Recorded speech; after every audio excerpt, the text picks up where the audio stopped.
first, thank you again for joining me in this conversation. I hope you're all doing well and you're keeping your spirits high despite all the news and the uncertainty of everything. And I'm seeing all like smiling faces and familiar faces. So this is my highlight of the day, the week actually. And I want to share with you that I think this week, I find my analogy is that I'm getting an MBA in patience and innovation. And patient because I think I'm a bit type A, so I had to relinquish a lot of control over the past few months at home and at work.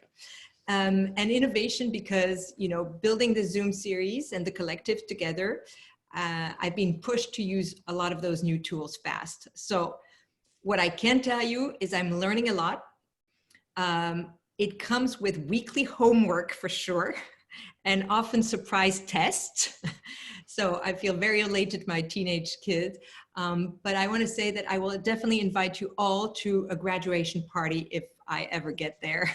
So we'll do a one graduation. I think we all should graduate because this has been an MBA in patience and innovation for everybody. So that's my 2 cents. So I'm very excited because we're presenting this new format. First, because again, the idea came from all of you, but also because I'm very happy that the participants are members of our community. So that's really, I think, you know, this perfect circle where we're all part of it. So before I introduce them, I wanted to exchange a little bit with you, give you a little bit of an update on this series. So we had 2 series that we finished. Last week, we talked a little bit on different subject. And what I want to say is today where it's entrepreneurs versus corporate or entrepreneurs and corporate. Next week on June 3rd, I will be focusing on LinkedIn because I connected with my LinkedIn guy and he sent me a whole list of tips and tricks and things like that. So next week, June 3rd, will be on LinkedIn. And the following June 10th, what I would like to do is interview people who have pivoted career. So people who have been in one career and are doing something unrelated or different. So if you're one of them, please send me an email or a pin or whatnot.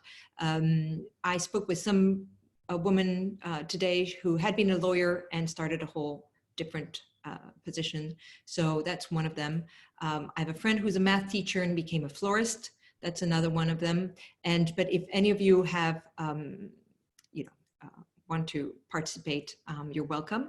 And then after that, I will also ask you for your ideas or anything you would like to hear. So that's where, you know, let me know if there's a specific subject. If it's career strategy related, I'm happy to dive in and go more into it. And a little update on the collective. I want to share that now we have 3 collectives that are up and running. And the exchange in each group has really been impressive. First, really because of the generosity of every member of the team. I think the kindness to each other, the willingness to help each other, the intelligence of the information, it's fantastic. And I think each collective is I already see as having a bit of their own personality and, you know, they're going in their own direction. So I'm trying to make sure that they exchange, that they cross-pollinate, but it's really interesting to see each one of them going in their own direction. And I know Monique is here, so we're working on collective number 4, which will be wellness. So let's work on that. So enough about me talking. What I'm going to do now is start presenting the 3 participants. They both had experience in the corporate world and had their own company, so they had an entrepreneurial experience. I'm going to start with asking a few questions. They're all there. And then in, you know, maybe 20 minutes, I will let you all jump in and ask your questions. And I'm having a yay to LinkedIn, so that's great. So the first the first participant is Sophie Maurice. So she started her company at 22 years old, importing clothing from in South Africa. She's opened numerous businesses, including her own vinyl record store and a communication agency in Paris. And when she moved to New York, she began to transition out of entrepreneurship, and she joined in 2009 the corporate environment. But I know that she comes from a family of entrepreneurs, so I guess it's in her blood. Sophie, then we have Alice. Alice Ritter is a dear friend of mine too. She's New York-based designer. She started also as a music publicist. There's going to be a common thread between all three.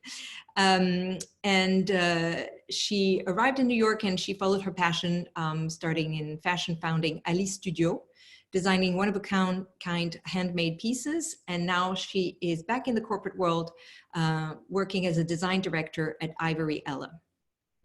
And Nicolas, that some of you know from the questions, previous Zooms, has had 25 years of experience in corporate roles, consultancy, and entrepreneurship.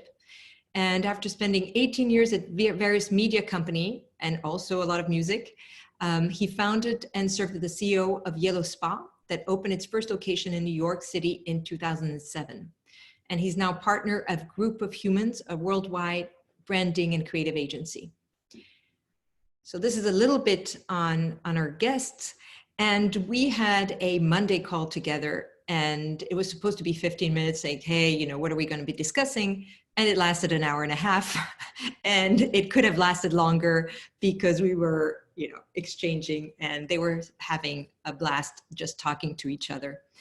So I'm going to start with, you know, letting them talk about, I want to say, the benefits of being an entrepreneur.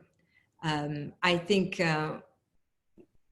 everybody who has not yet had entrepreneurial experience thinks that the grass is greener, but there's a lot of, you know, the freedom, ownership of your own brand, etc. So I'm going to let Sophie, Nicolas, and Alice unmute themselves.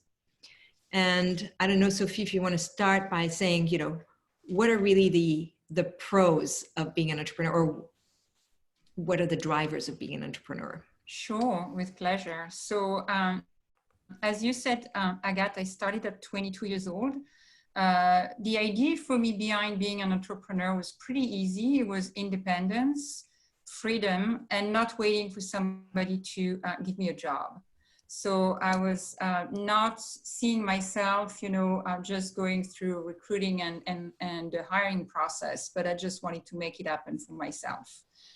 So I think that is definitely, you know, one of the big factor why people want to have their own business is because they want to just be in charge of their life. Not being worried of being fired, hired, promoted, not promoted. You have a sense of ownership in your in the responsibility of what you deliver, and that is really thriving.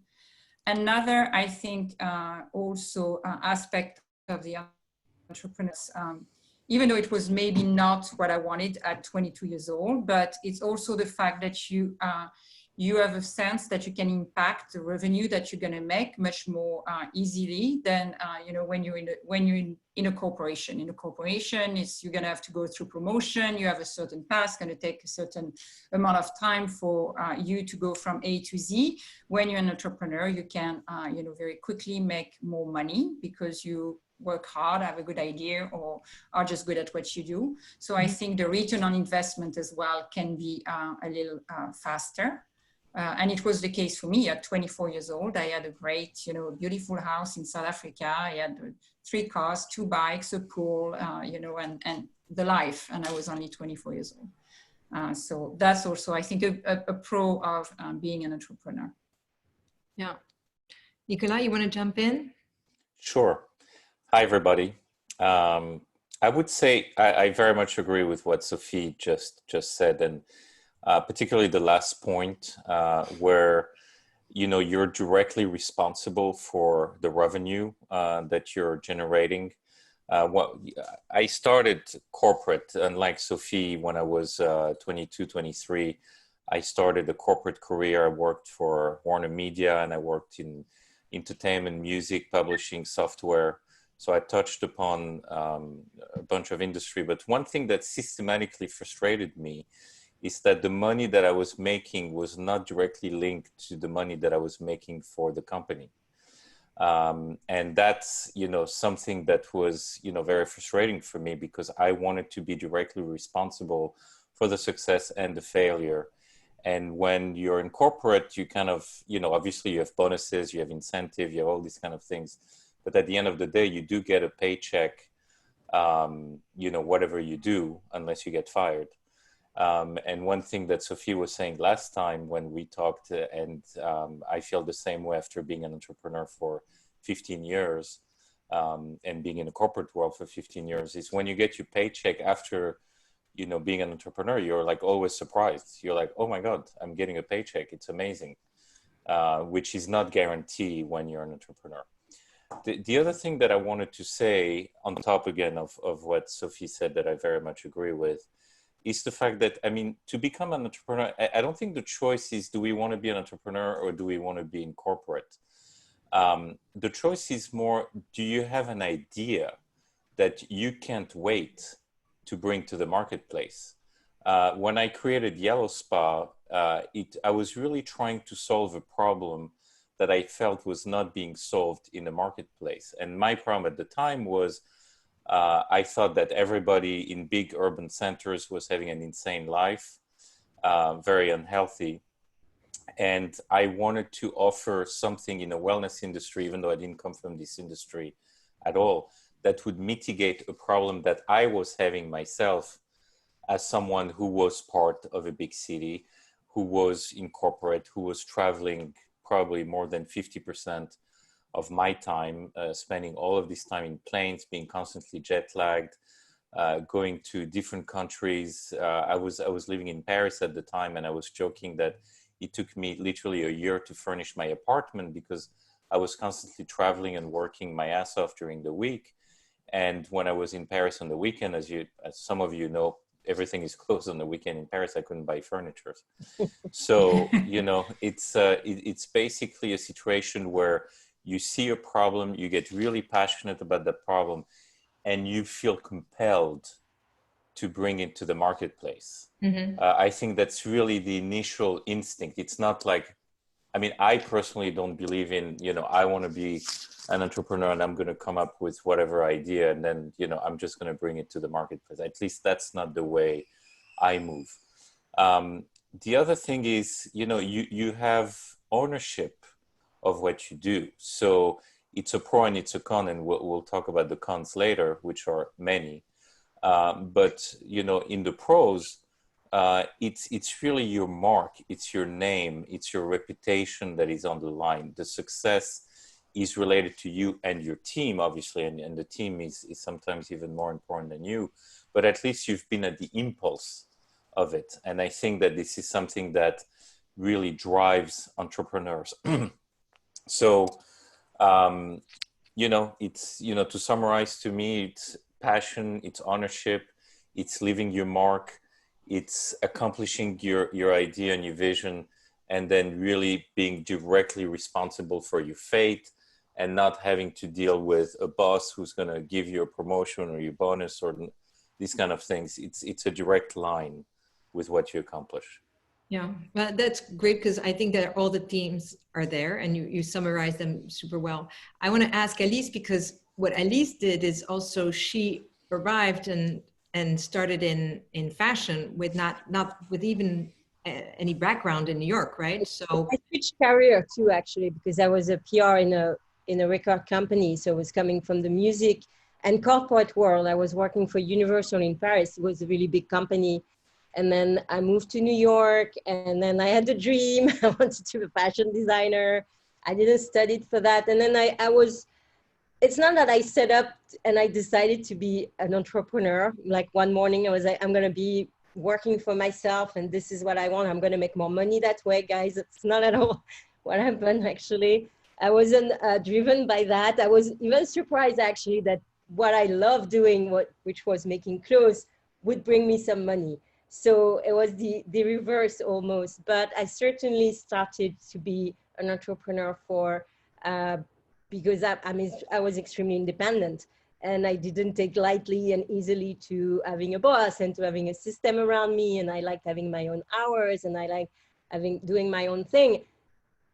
I was very passionate about being, again, a fashion designer. I didn't study for that. I didn't came from that world. So that was difficult for me arriving in New York. I didn't speak much English.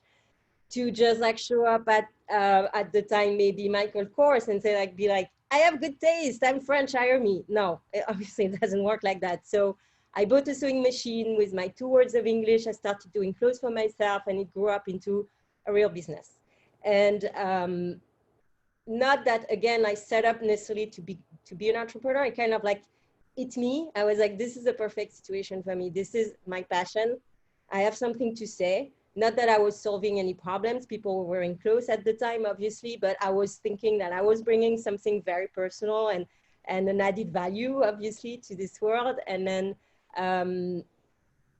the business started to become organically something that existed, right? And it was one of a kind, and then it grew into a ready-to-wear line, and then I was selling at Barney's, and I was selling at Colette and around the world, and became like a true legit business. So it's kind of like grew organically, but certainly grew from a very strong passion for my job, which was designing clothes and doing clothes, and then a thirst and a very independent spirit for sure. I also come from a family of entrepreneurs in a way. My dad is a lawyer. My grandfather was a lawyer. They both worked for themselves. Those were my work role model. And I saw growing up, people working for themselves mostly. That was, like working on Sunday, being at the office all the time, being kind of married to that job and things like that. So for me, that was extremely natural. It was in me already, actually. It's very interesting. And I think, what I find when I recruit talent and I ask for their skills, that some of you touched upon, there is a thirst for freedom and there's a thirst for independence. And it's true that when I see people when I see a resume and I see that they had an entrepreneurial experience, I very much know that these are candidates who are very self-starters, because as you said, and we're going to go into that next question, is what are the maybe not so roses aspects of being an entrepreneur. But you have to have a drive maybe above average, or to be in a time of your life where you can really commit 100%, if not 200% to your venture. Do you want to talk a little bit? And I, don't want to start with, Sophie, Nico, and Alice in any order, but if one of you wants to jump in, maybe Sophie? So I think for me, there are definitely some, cons, many. I guess it's very hard to be an entrepreneur. It's not something that is, it's easy, and you have to be built and born, for it in a way. The freedom that you have is basically, you don't have one boss, you have your clients, so you have 1,000 bosses instead, so that kind of multiplies the challenges. You are also, sorry? And employees too, if you have also employees. Yeah. It's never been a real problem for me. I was lucky in that sense. I never had a big workforce. I think the maximum that at one point was maybe 15 people. So it was not a lot. So I have to say that I was lucky in that sense. That was not a bad experience for me. I know for many people it is complicated. It was not for me. What is difficult is to really, draw the line between what you do and your work-life balance. Is definitely what will be, the most challenge. And the fact, as Nico said, it's you never know if you're going to have anything, in your plate at the end of the month. So I always say, in the corporate world, we try to incentivize people, around the P&L, and you have to kind of, be aware of your P&L. I say, when you're an entrepreneur, if the bottom line is in the red, you have nothing on the table, you have no food. So it's a different, responsibility. Again, you have to really give it all, and you don't have a lot of room for mistake. So it holds you accountable, like nothing else, because you are in charge, and there is not a lot of room for error, for sure. Yeah. It is therefore very stressful and very nerve-wracking. And I being a coach, a business coach, I coach some people, and most of my coaching was around people that wanted to become entrepreneur and pivot career. And the first session was always about challenging them and trying to really reconsider the idea. If they came to the second session, I was like, yeah, maybe there is potential then. Maybe you can be an entrepreneur. So that's interesting, because it seems that it's the other side of the coin. So freedom, and with freedom comes the lack of security, right? So at the same time, we can say that in the times we have today, there's not really security from the corporate world either. So that's the first one thing I want to trade. But also the second, I want to say myth, is that, when you're in the corporate world, you trade your time against a salary. So it's really your hours against a salary. And as Nico said, if you're really killing it at work, you might not have that upside. You don't take that upside. But the challenge is, the challenge is also, when you're an entrepreneur, you never count your hours. I mean, my little experience was like, you were working night and day and weekends, because it's a very consuming situation. Nico, you want to talk about a little bit of the... Oh yeah. And maybe it's the time I want you shared a super analogy when we had the conversation on Monday about being an owner and being a renter. Yeah, I'll come to this at the end, but the bottom line is, when people tell me, I want to be an entrepreneur, I'm considering this, etc., my first response to them is, why would you do this to yourself? Don't you care about your life? Don't you care about your health? Don't you care about, your marriage? Because the bottom line, and, jokes apart, is that it's absolutely relentless to be an entrepreneur. And people really have to understand that. You're basically responsible for everything. When I read, before I became myself an entrepreneur, I was reading books about that, because I love the concept of it. And I also come from, like Elise, I also come from a family of entrepreneurs. So that seemed very normal to me. I felt kind of a loser not being an entrepreneur in my own family. But when you want to see the face of your first investor, you have to look at yourself in the mirror. Okay. So you will be your first investor in terms of time, in terms of money, in terms of everything. So you'll be responsible for your money that you're putting in there. And then eventually you'll be responsible for other people's money if and when, you start having investors. But at the end of the day, so that's the first phase, is to get enough capital to get your concern going and to get your vision going. Then once you open, or when you start generating some revenue, it's always going to be your name, your reputation, your money that's going to be on the line. And that's absolutely, the pressure that you feel from that is pretty tremendous. One thing, that you consider to be either a pro or con is that being an entrepreneur will force you to come out of your comfort zone. In other words, for me, for example, I loved being creative. I love, even though I went, for an MBA and I was kind of a math major, I love being creative, and I really didn't like accounting. I didn't love doing budgets and these kind of things. Well, you're an entrepreneur. You have no choice. Again, this is your money. This is the money of your family. This is the money of other people that is on the line. So you need to know exactly where you're going to the best of your ability, and you cannot escape.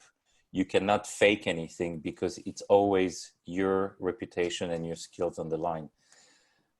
again, pro and cons, it's, you know, it's an incredible adventure, but you will find yourself with crazy situation to solve. You might have a huge fight with your landlord. You might have, you know, a major leak in the business. You might have one of your employee, you know, getting sick and suing you as a result. You might, I mean, there are so many things that can happen when, again, it's really, you know, you on the line systematically. And, you know, finally, and it's something that Sophie was saying as well, you have many stakeholders when you're an entrepreneur. You have your clients, obviously, you have your employees, you have your investors, you have your creditors. And so when things are good, everybody loves you. But when things turn bad, they all start hating you. And when you have like 5 different kinds of stakeholders knocking on your door, complaining, clients complaining, employees complaining, investors complaining, banks knocking on the door, say, where's my, you know, payment for the line of credit? And everything always happens at the same time. Just imagine, you know, what it's going to do to you. So to go back to the analogy that Agathe was talking about, it's, to me, it's very much like owning your own house versus renting your house. You know, both bring different sets of satisfaction and stress. You own your own house. It's your name, it's your money. If anything goes wrong in the house, the boiler explodes, you know, it's for you to solve it. But at the end of the day, it's something that you can make your own, and, you know, that you feel a real sense of pride of. If it's, you know, a rented house, something goes wrong in the house, at the end of the day, it's not your house. So it's not, you don't feel the same level of stress and commitment, but you will never own it. So I want to continue with Elise, because you touched upon something that was really interesting, is, and that I was struggling too, because I think that there's the left brain, right brain. When you're an entrepreneur, and Elise, I think you'll be, you know, very, it's very precise for you because you were a designer, right? So you were creative. And as Nico said, there's the part where you are creative, and then there's the part where you are left brain, organization, admin, finance, etc. How do you juggle the two? Because I felt I was, you know, almost not dyslexic, but I don't know, you know, have double split personality at some point. How do you manage the two and keep yourself, especially as a designer? Look, I mean, I major in economics, so I'm creative, but I also like mathematics, and I can be very organized when I want to. I'm not that keen and excited by admin stuff. No one is, right? But when it's, especially, I think Nicola, you said something about you're managing someone else's money most of the time. I mean, oftentimes when you're an entrepreneur, the seed money is friends and family. It's not necessarily your money. So you're especially careful with that. First of all, you have like, it's not just like all independence and fun and games. You have like people you're accountable to, and investors and friends and family are the first one most often. So you have to be careful with that. And I found myself being often more careful with other people's money than my own. So I was careful with it. Obviously, I had subcontractors like everyone else. I had CPA, I had someone to do my expenses and stuff like that. I was paying for those services. And early on, you have to get organized. Even when you just want to be creative, you can't.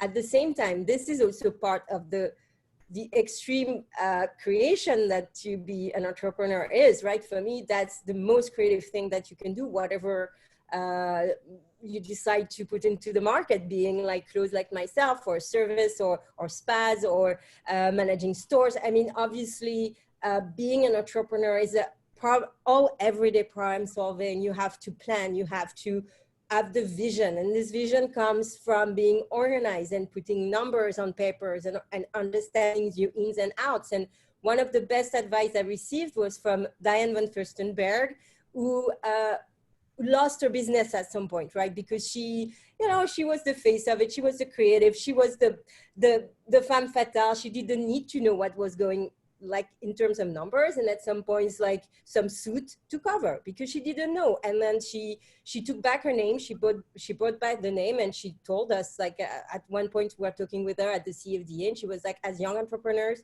you have to know what is your bottom line, what is your cost, what is your sales. You have to know those numbers, and don't be afraid of it. Don't think that you cannot figure it out. Everyone has a brain. You just need to sit and carve some times for it. It's also part of the difficulty of being an entrepreneur. You own everything, including your time, right? Including your schedule, including what you're putting your energy into, being the creation, being the management, being sitting to this planification and organizing yourself. It's also, this is on you, and there is no school for that. You have to figure it out.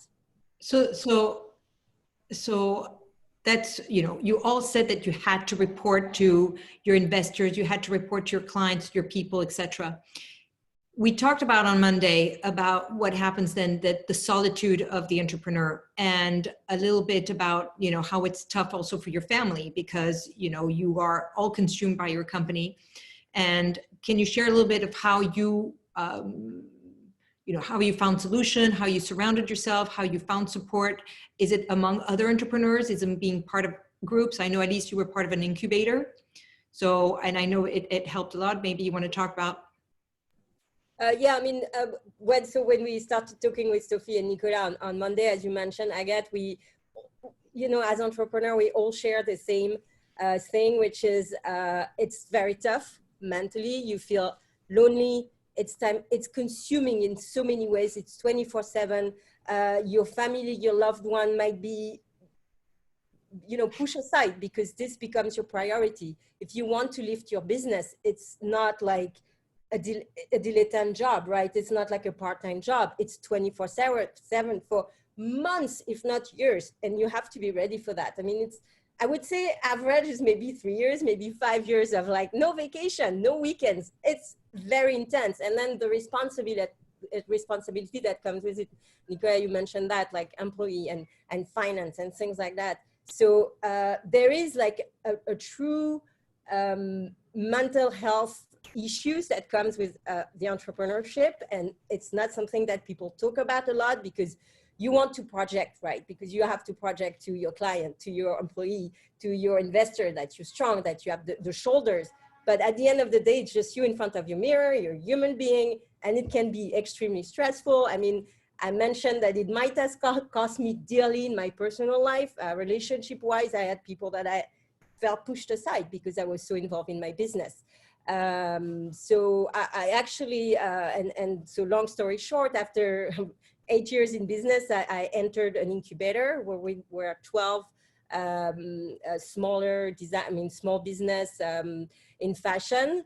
And we were all sharing offices on one floor in the garment district. And that was absolutely awesome to share, especially that we were all having the same stress, all the same problem. We were all thinking in our corner that we were mad to do that where are we gonna find the next bunch of finance, right?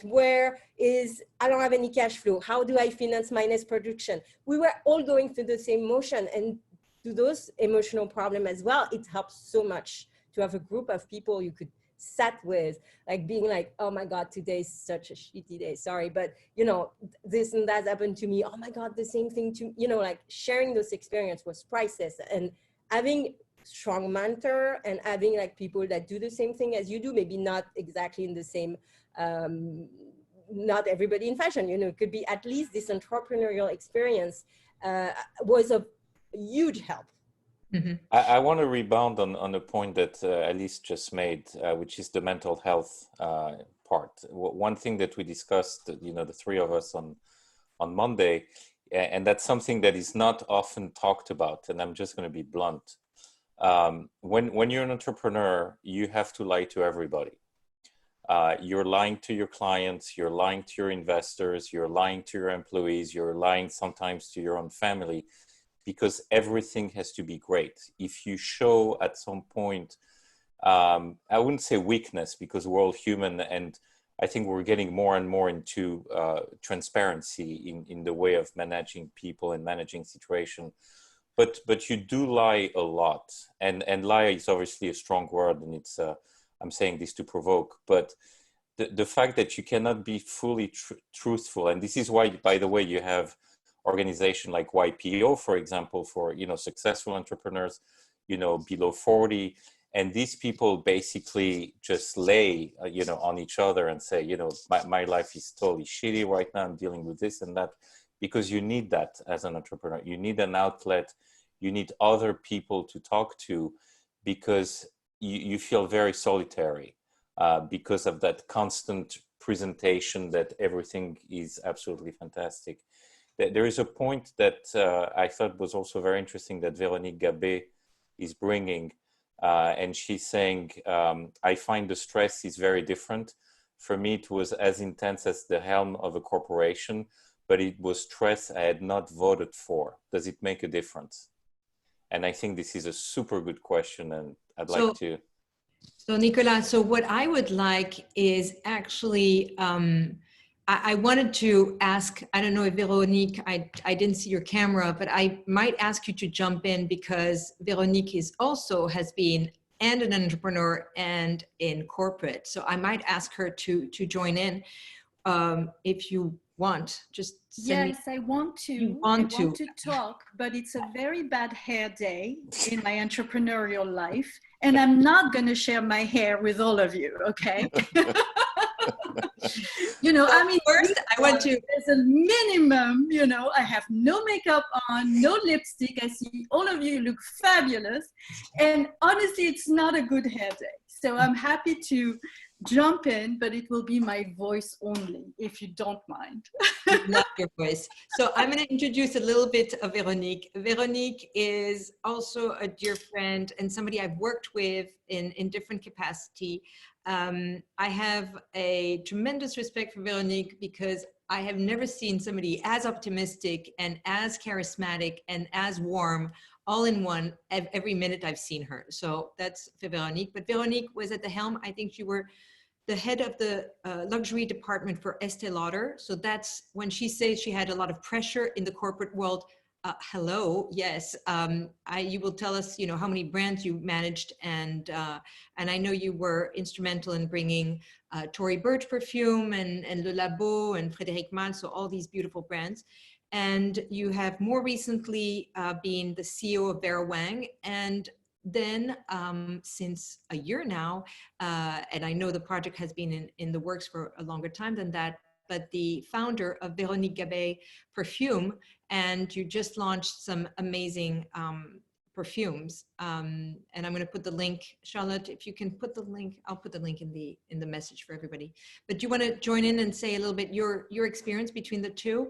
And before you start, I also want to finish with one question that I'm going to ask all of you. So Anne-Sophie and Nicolas and Alice and maybe Véronique, is any advice you would give your younger self, before starting a business, or just, and would you, and the second question is, would you do it again? That's the real, the real end question. So Véronique, jump in. Yeah, thank you for, I think it's wonderful what you're doing, you guys. And by the way, I love the collective, and count me in the wellness too, if you don't mind, but I would love it.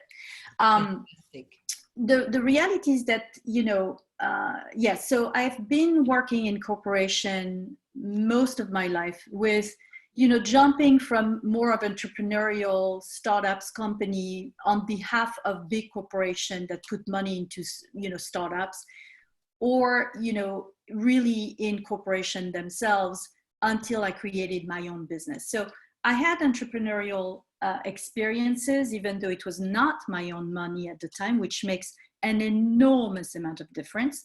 But I knew a little bit how to engage in both situations. I have to say, the stress level that I had as a global president, and I was managing 16 of the 32 brands of the Estée Lauder company. So yes, I had a pretty big position there. Basically, I loved what I was doing. I really, really, really loved it. But I think I did not realize until the end of my tenure there how much pressure I was getting, because I was, responsible for X amount of brands, but I was also responsible for a category within the Estée Lauder company, which was fragrance. And so I was frontline with reporting numbers to Wall Street on that category. And I think that pressure, that financial pressure, really took a toll on me. And, you know, all of you talked about the fact that, yes, when you're an entrepreneur, you have to do things that not necessarily you like. I'm personally not necessarily, you know, I come from the creative background as well, but I learned to be a business person, and I had to learn it in that corporation. But the pressure, the constant pressure to deliver numbers, you know, are impossible to deliver, and you don't have any room not to deliver them. That for me was really, really the most difficult. And I think when you're an entrepreneur, and I am an entrepreneur now, and it's really tough, it really is difficult. And honestly, starting a new brand in the middle of COVID-19, you know, not an easy task. And with Barney. Well, I mean, I had a few, you know, difficult moments, but the reality is that you make the choice to be an entrepreneur. You make the choice. And honestly, I started much older than some of you, you know, some of you really started very young, your business. I'm not that young, you know, I'm very young at heart, and you can't see it because I have a butt hair day, but you know, but I am not that young in age. So I think the maturity also helps, accepting in advance that it will not be an easy path. So you're prepared for it psychologically, I think. But to me, I am, you know, today I found being an entrepreneur extremely difficult. I found the solitary moments that all of you have been talking about. You know, there are days where you're like, holy fuck, what do I do, you know? But at the same time, this has always been a very deep desire, a very deep goal of mine, you know, something that I knew if I didn't do, I would regret on the day that I would die. And so when you, very deep inside you, when you're aligned with your, with yourself, I think somehow you take the difficulty in a very different way. The difficulties that I found at Estée Lauder, the corporate life, the political games, the financial pressure, the management of the organization, the management of the communication within the organization that takes 80% of your time, and you have 20% of your time to really execute what you have to do. That to me was more stressful than all the difficulties that I have to deal with day by day since I'm an entrepreneur. I don't know if it makes sense, but you know. Yeah, well, first, thank you, Veronique, because first I'm asking you to jump in like that, but I think it's very relevant what you say. And it's interesting because when I researched this idea of, you know, corporate versus entrepreneur, and I researched a little bit more of entrepreneur, one of the articles I stumbled upon was the fact that a lot of the successful entrepreneurs, or in the big majority, are older entrepreneurs. And there were many different reasons, but some of the reasons is that they had, you know, had experience, they had corporate experience, they had learned things, they had learned to manage pressure, as you said. They were also, one of the realities, especially for women, is, you know, they had more time. It was because their children were gone, they had more time to take care, or maybe their marriage was more established. So, you know, not as so much at stake as in the younger ages. And also the harsh reality is that they were more well off, or they had, you know, some sense of security, or build some sense of financial security prior. So you're absolutely right, Agathe. And I think all of that applies to me. You know, the fact that my son is now set off at university, the fact that I am married 23 years, the fact that, yes, 25 years in corporate world has given me a financial security to a degree, all of that dramatically helps taking the steps as an entrepreneur. And so, you but know, what you don't know, no, I'm sorry, is that I am so retarded when it comes to digital. That's my big problem. Don't worry, we're all, I'm doing my MBA in innovation. So welcome to the MBA in digital. And I'm learning something new because, you know, I'm putting the the collective and the series, but I'm doing also a big research on SEO and things like that. So I'll share with you what I find and what I think. Speaking about, I just wanted to add one quick thing. Speaking about age and entrepreneur, I think Warren Buffett said it well. He said he would not invest in a company where people with entrepreneurs that have not at least failed twice. So in order to fail twice, you have to have, some kind of experience, behind you. And I think this is so true because you learn so much from failure. Yeah. And I think this is also going to the point, what would you say to your younger self? There's such a value in learning from failure. And that's something that when I hire people, that's one of my main questions. What did you learn from your failures? Yeah. And I think, Sophie, you mentioned that also thanks to the internet, you can fail fast today and build, you can learn and do fast. You want to add something? Yeah, I wanted to add something. I think that Veronique has a great point when it comes to pushing the numbers and reaching unrealistic projection. And I think what was important for me in my business model, because I was so young and therefore I didn't have any wealth, but I didn't really reach out for any investor as well. So for me, the break-even was the business model. I needed to reach the break-even very quickly, and I needed very quickly to sustain myself with my own business. And I think that's something that I didn't have, was that pressure to grow the business. And very quickly, in all the company that I've started and enjoyed, very quickly I broke even. Very quickly I made a good living out of it, and very quickly I decided not to grow further and not to bring any outside money.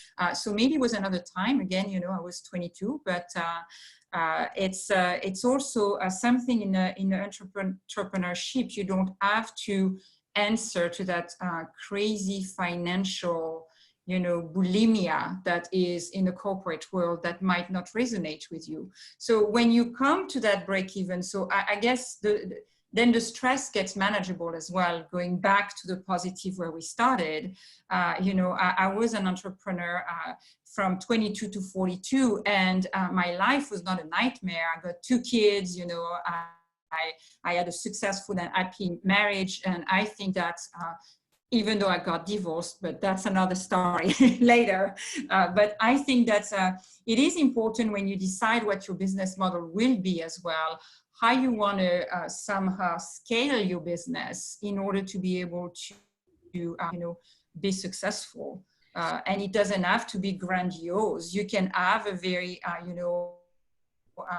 sustain you and your family from which you're very happy. And nevertheless, you don't build a big brand, but you are a successful entrepreneur. So I think that's also a light that sometimes we forget, and even more so when we come from corporate where everything is big and shiny and bling, So first, yes, thank you, because it's true that entrepreneur has many shapes and size, and it goes, and I think also this is, we have to put this in context that you were all entrepreneurs, or this part was entrepreneurs, Nicolas in New York and Veronique in New York, and Alice in New York. So New York also, expands the numbers. But I like the comment of Donna, who said it was agony and ecstasy. And it's true that with entrepreneurship versus corporate, your high and your lows will go, I know, Nico, you got addicted to your sales number, or I think your Yelp reviews. It's personal. It hits you really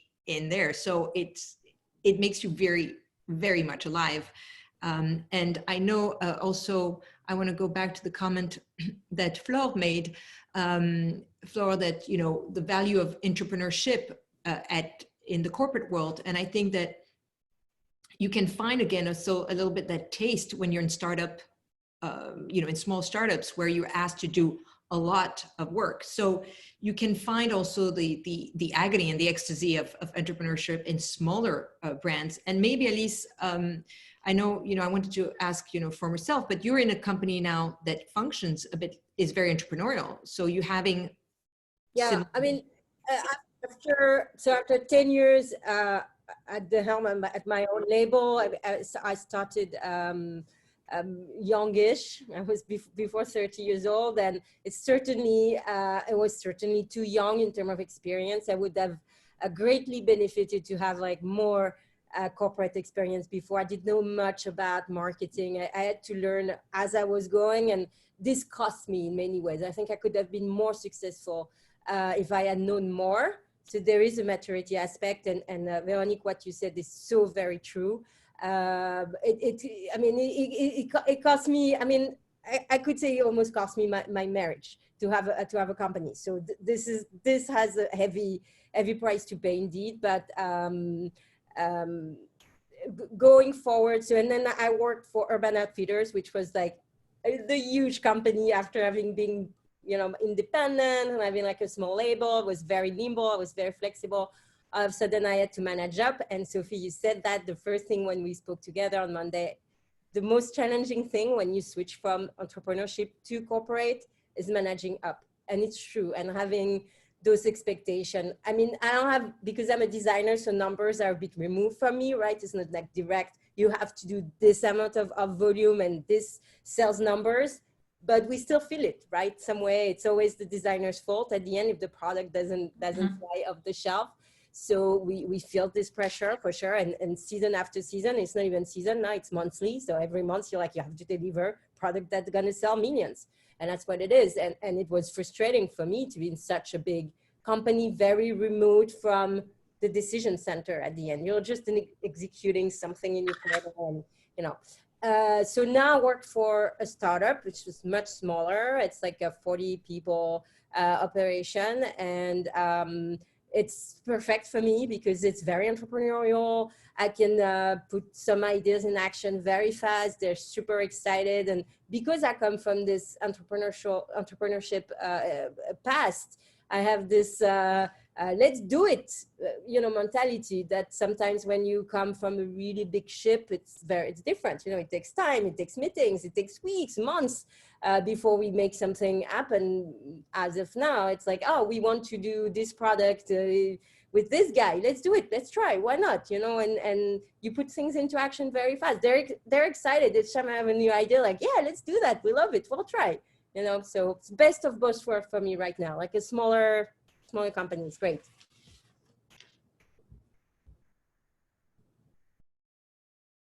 I'm unmuting myself. I wanted to open to all of you if you have question. If you have question for each, just, if you want to state your name and you can ask the question to specifically somebody, or if you want to ask question to the group, please jump in. Did you want to do the advice to ourselves also? I want also, yes. I think Alice said that, being in a small corporate, but yes, give me the advice you would give to yourself. I would just have three of them, and it's kind of me speaking to myself. It's do not start underfunded, because we all have this very romantic, vision of the entrepreneur that starts out of nothing and max out his credit cards and mortgage their home, and then 5 years later they're a billionaire. This happens maybe 1 in a million. If you do start underfunded, you will be under constant stress. You will have to make mostly bad choices in terms of the people that you hire, or people that you have to partner with, or you will make short-term decisions. So do not start underfunded. Also, don't be arrogant and know what you don't know. I know for me, when I started, I was like, I'm going to revolutionize the wellness industry. I don't need to get any input from wellness people because I know everything so much better than them. Well, I know better now. I should have surrounded myself with people who had a little bit more of expertise, which leads me to my third advice, it's third and final, which is really try as much as possible, and that's not an easy one, but really try to surround yourself with the best possible people that you can find and that you can pay and that you can retain. They can be mentors, they can be employees, they can be, part-time people, but try to not make too many compromises with the people that you surround yourself with, because by definition, you don't know everything. You're not an expert in everything, even though you kind of need to when you're an entrepreneur. and then you will need these people to fill the gaps of what you're lacking. And that's really key. The team is really key. So that's my 3 advice. Yeah, thank you, Nicolas, because that is very important, because it's, I think, in entrepreneurship, trust has a different meaning. So yeah. Sophie, did you want to give advice to your younger self, and would you do it again? For me or Sophie? Yeah, Nico, would you do it again? I think so. For the right project with the right people and avoiding these 3 mistakes, yes, I would do it again, because you kind of get addicted to it. Yes. Sophie? I would clearly do it again, yes. It's always been on my mind since I moved to the corporate world, even though I think that I find a lot of pleasure working in a corporate environment for all the reasons that we have stated. But I will clearly do the same path again, and I would clearly consider today going back to entrepreneurship for sure. Yeah. Alice? Yes. For all I said, right? For all, but now that I have more maturity, certainly with the right partner, with the right funding, I would also add to my younger self, I would ask for help, which I have a tendency not to do, and surround myself with the right people, as you said, Nico, is so important. And having mentor, right? Asking to people you admire, who has been there before you. Don't be afraid to ask questions. What is the worst that could happen? You know. Mm-hmm. Mm-hmm. Veronique, I know you're doing it, but any advice you would give, like, before starting, or that you've already noticed? Yeah, I mean, as a younger, you know, for me, I've always wanted to do this. So, you know, it took me a long time to jump in. So I would say to my younger self, be a little bit more courageous, you know. I think that's, you know, that's what it took for me. It's like finally not being afraid of what people would say about me, you know. But again, it comes with maturity. I guess I was a slow mover towards that direction. What I would do if I had to redo it, I think a little bit less of wanting to express myself and a little bit more understanding of what consumer really want. And I'm already shifting part of my business. So when Nico talks about failure, I've certainly not failed yet, but it's funny also how crisis helps you reset certain things quickly, because you have to. And to me, what I would say to me now is like, okay, it's not about you necessarily, it's about what you bring to the world.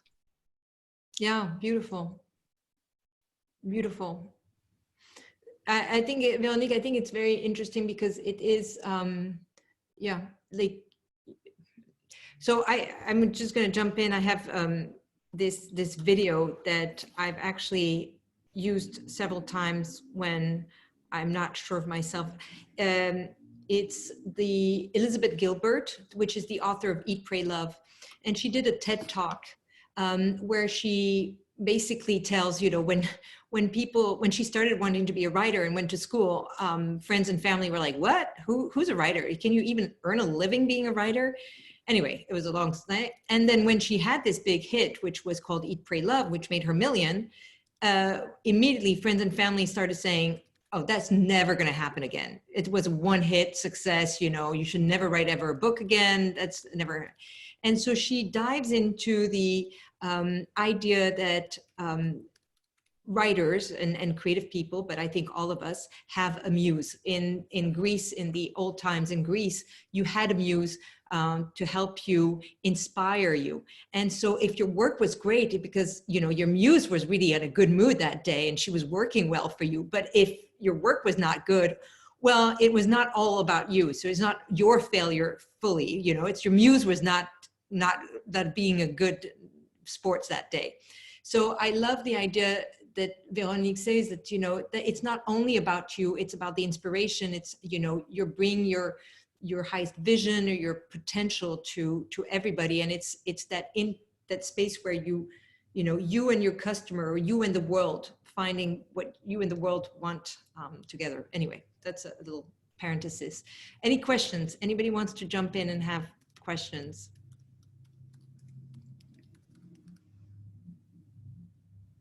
Everybody's so quiet. Well, there was one question from Kelly who was Okay. asking any tips for selecting a potential partner.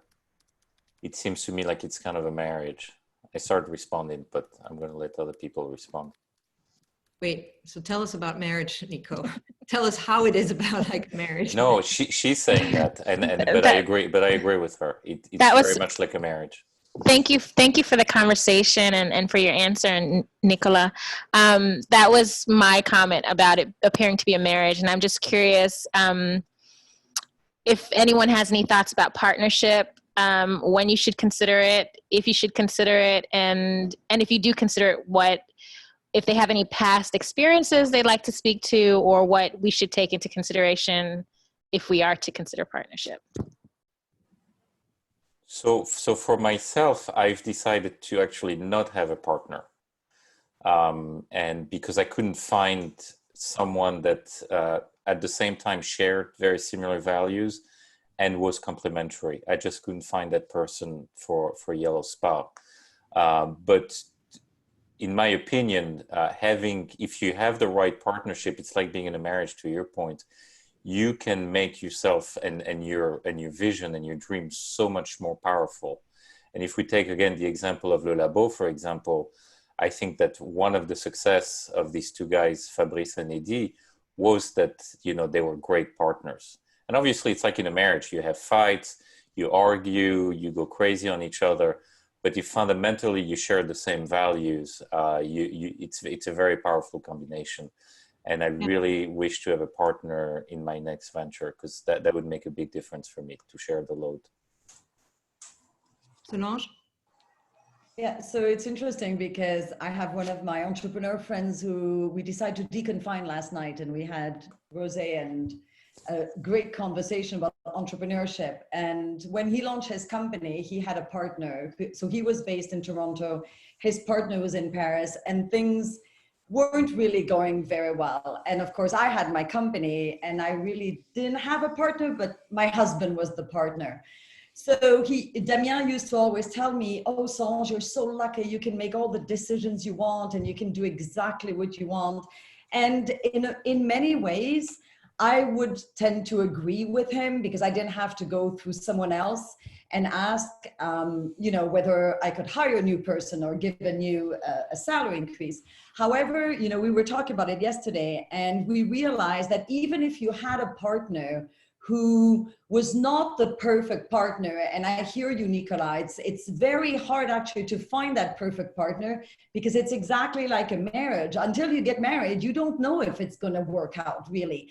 And in order to make it work, you both have to have core values that make it that even when you fight, you still make up and keep working.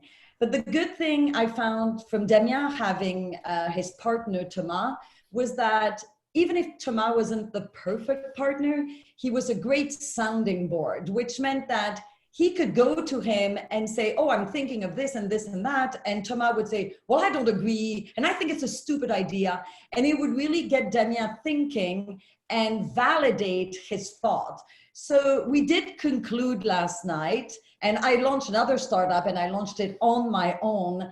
And for sure, it's great to be on your own, but believe me, I would never launch another company on my own. I would love to have a partner with whom to share the stress, the good days, the bad days, and also, most importantly, to have someone who has the skills that you don't have. Like, I tend to be a very financial, strategic, business, operational person. I'm just not creative. I am not interested in anything that has to do with, the whole marketing. For sure, I'm super digitally developed, but the whole creative part is not my thing. And I find so many people are amazing creatively. And I think you need that kind of partnership when you're running a company. Yeah. Thank you, Solange. And it's funny because one of the big success story in fashion that, in the 90s was this brand called Gucci. Gucci was, really, the watch was on my grandmother. And, in the 90s, God forbid any of us were Gucci. I mean, not that in the 90s we were really concerned with brands, or that I was even born actually. But anyway, and, but what happened is that there's an investor, and it was this finance guy called Domenico De Sole, who did it with Tom Ford. And it was that combination, and they were always viewed as, and they took Gucci from there to the moon and put it back on the map. And it was this combination, we always referred it in this left brain, right brain in fashion, that you had a Domenico De Sole and a Tom Ford couple, and that, that was, and Alice says Pierre Berger and Saint Laurent. Yeah, exactly. Pierre Berger and Yves Saint Laurent, Yeah. and You want to Miuccia talk, Alice? Prada and her husband. Marc Jacobs, Duffy. Yeah. Mm-hmm.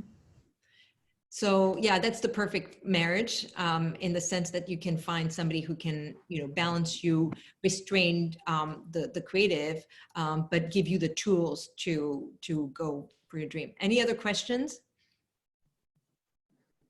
I want to add on the, I think there is two things here on the partner. I mean, you have a co-founder, right? Like this is the inception of your ideas. And it's brilliant if you find someone that you can share the same value, the same vision. It's very difficult to find. It's great though when you have like this perfect meeting of the mind. I personally didn't do that. I was kind of on my own. I had my ex-husband as a sounding board as well. And it was costly again, personally, but he certainly was of help.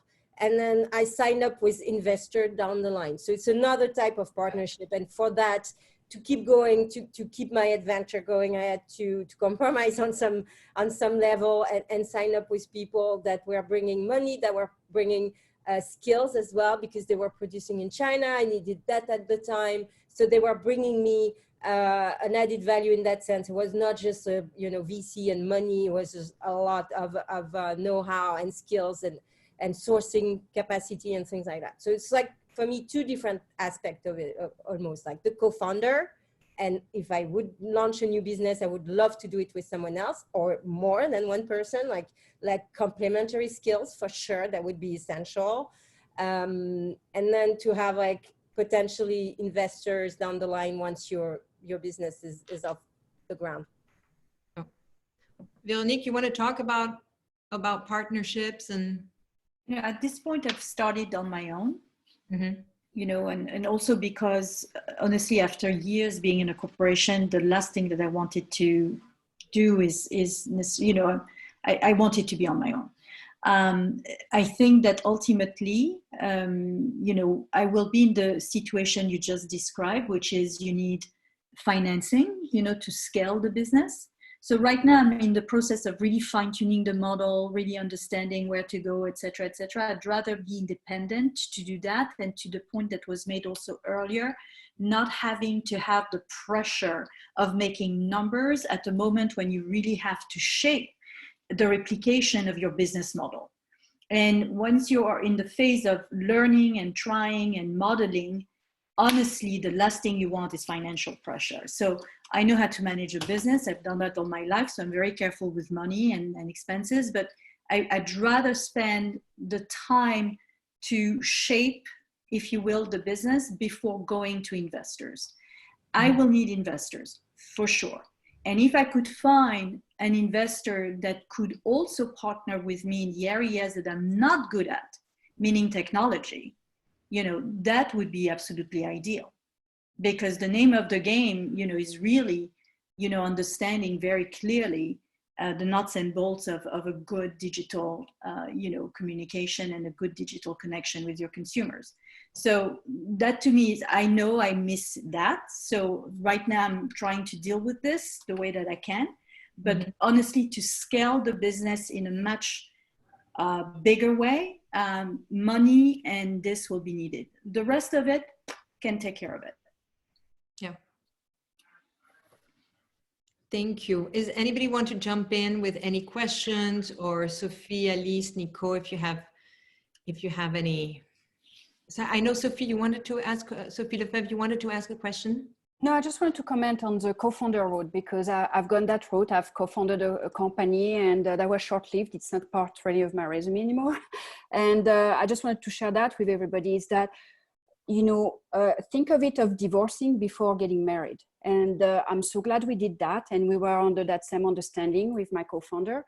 And we literally laid out, you know, on the contract and on engagement, you know, how the divorce would look like before we got married. And after 8 months, when actually we went in different direction, and basically we wanted to take the company into different direction, it made it so much easier. Yeah. Literally within a week, you know, we were done and we had settled, no hard feeling, nothing. And that, you know, that was 8 months on the road. Within 6 months, we knew that, you know, the values and, you know, were not really the same. We were not really going in the same direction.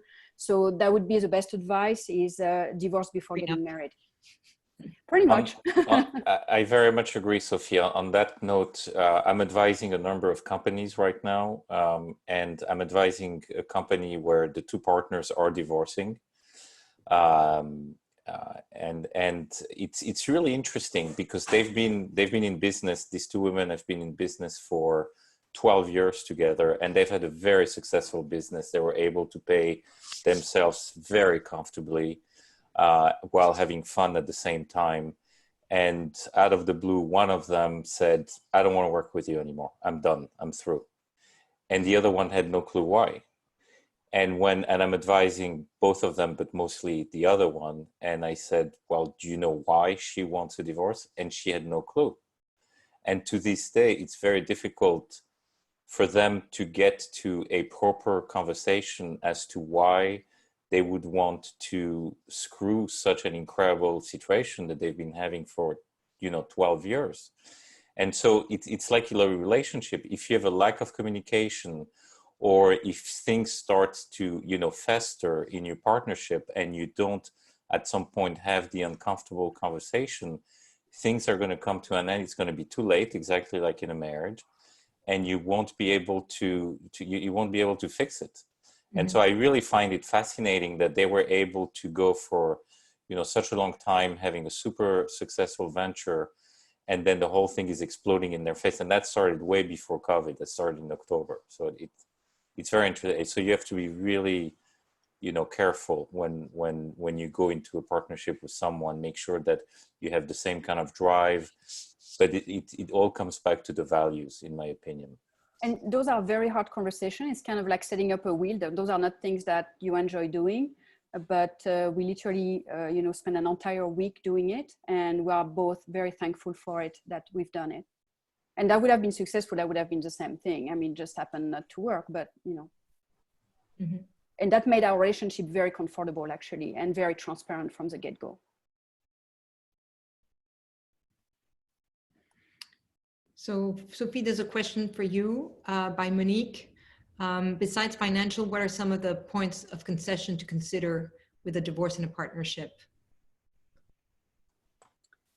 So the share of the business is one thing, for sure. It's if the business is going to be dismantled, how that's going to look like. So, for example, you know, even intellectual property, you know, whomever comes up with the name, the concept, etc. And that's something that you can put in the contract ahead of time, but then you can decide when you divorce. So for example, that's like a methodology that we had put together, and I still have other territories within the United States that I can use it. I cannot use it in certain states because I actually left that with my co-founder. I have not acted on it at this point in time. The branding on everything was left with him, but you know, you decide, and interestingly enough is as you talk about it and as you define the business model that you're going to go through, that's how you're going to come to your contract, and that's what you're going to put in your contract. Thank you. Does anybody want to jump in to have more? And I want to say first, thank you all. Thank you, Sophie, Maurice, Nicolas, and Alice to have jumped in. And this is what the collective is, or the Sur Mesure Zoom is. You get 3, but you get 4 for the price of 3, because we had Veronique on top that joined in impromptu. So I'm fascinated because I think this is a very rich mini community that we're building, and from Monique, who asked to create the wellness, but this exchange of information, I find very, very genuine and candid, and in a safe environment with generosity is really, I don't know, everything I would wish for. So thank you all for being there. And again, so next week I want to do LinkedIn, because I think we can all use a little refresh on LinkedIn. But let me know if having people discuss about, career pivot, people who have pivoted would be interesting. If you feel that other subjects are interesting, if you want to continue on the entrepreneurship or corporate or even startups, we can discuss, because I think among all of you, there's a lot of talent and knowledge. So I think it's time to share it. So if anybody wants to be also using the mic here, or if anyone have ideas, I'd be happy. Any final words? Sophie? Yeah, if you want to do it, do it. Yeah. For sure, go for it. Like Veronique said, otherwise it will be a regret, and there is a way to do it. Find your way, and if you want to do it, do it. Yeah, and I think we live only once. Yeah, there's a lot of resources, there's incubators, there's a lot of information. And I don't know the internet, with the internet, there's a lot of ways that you can start a business and fail fast, like without a lot of investment. I think Monday, one of the conversation we had with Nicolas and Elise and Sophie was also that, doing it in New York is obviously higher price if you need it retail. But we discuss about, some industry have are more cash flow intensive than others. I know in fashion, you have to produce, you have to buy the material, you have to buy the fabric. Veronique also, you have to buy the juice, the bottles, you have to put money up front. In other situation, it's, if you have a restaurant, it's a lot of people, or if you have, that's also having a lot of employee heavy business are difficult. But today there's quite a few businesses where you can start with a website, create your own website. It doesn't cost much. Actually, just a few full nights, but there's plenty of things to be done. I would say also, I totally agree with Sophie. If you want to do it, do it. However, with a little caveat, be ready for what you'll be encountering. It's like, it's like having children. It's like, you got to be ready for that. Lots of sleepless night and lots of responsibility.